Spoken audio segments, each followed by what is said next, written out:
Bonjour, nous voici de retour dans le cours de mécanique quantique. Nous allons maintenant aborder l'alchimie. Alors, vous pourriez me poser la question, pourquoi l'alchimie dans un cours de mécanique quantique? Comme nous vous l'avons dit, nous présentons la préhistoire de la physique dont nous avons besoin. Et nous n'aurons pas besoin de connaître l'alchimie, encore moins de la maîtriser, mais elle a joué un rôle qui est souvent assez méconnu, un rôle important.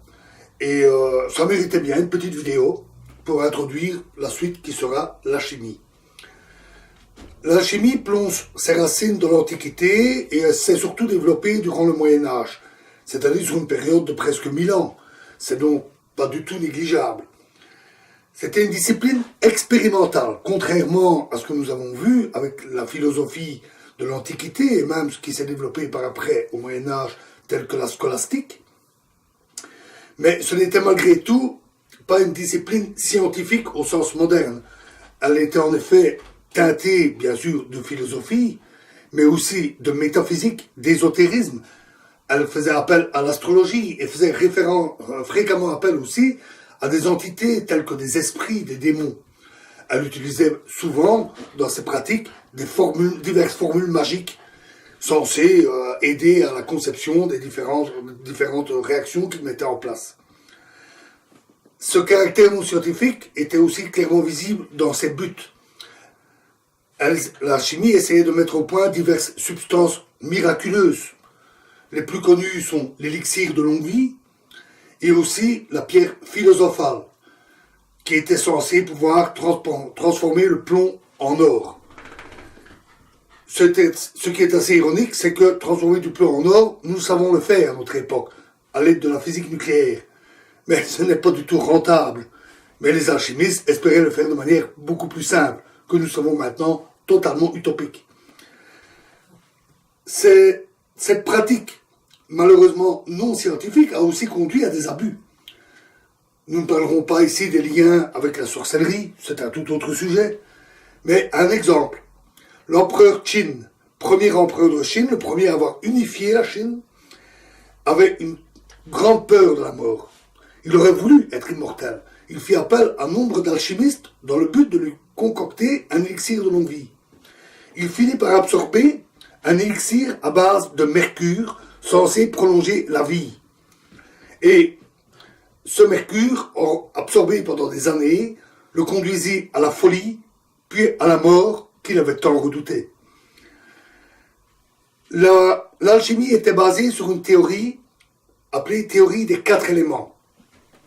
Elle comprenait le feu, l'eau, l'air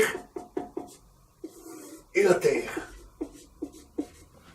Toute substance était censée être composée en diverses proportions de ces 4 éléments. C'est une théorie qui plonge ses racines dans l'Antiquité grecque. Elle fut conçue sur des bases purement philosophiques. Ce n'était pas le feu ou la terre ou l'eau tel qu'on le conçoit parfois, c'était plutôt une idéalisation de ces substances. S'y adjoignait parfois une notion d'éther, milieu subtil, mystérieux, censé bannir toute chose. Il y avait diverses variantes de la théorie des 4 éléments.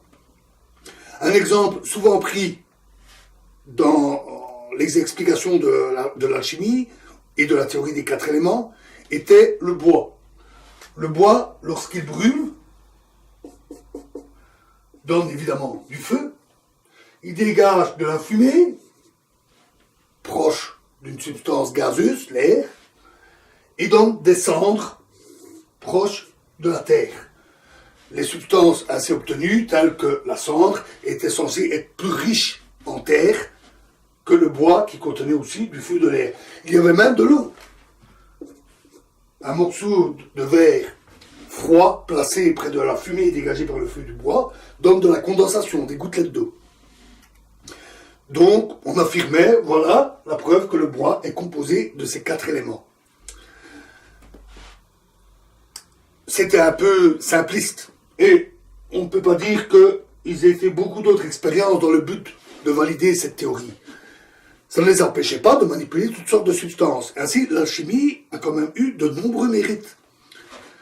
Premièrement, elle a permis d'étudier un très grand nombre de substances. L'or, le plomb, le mercure, le soufre, toutes sortes de métaux, de non-métaux. De les étudier, de les manipuler, de regarder quelles étaient leurs propriétés. Elle a mis au point de nombreux instruments, des cornues, des éprouvettes, des broyeurs, toutes sortes d'objets ou d'appareils qui sont même parfois encore utilisés de nos jours.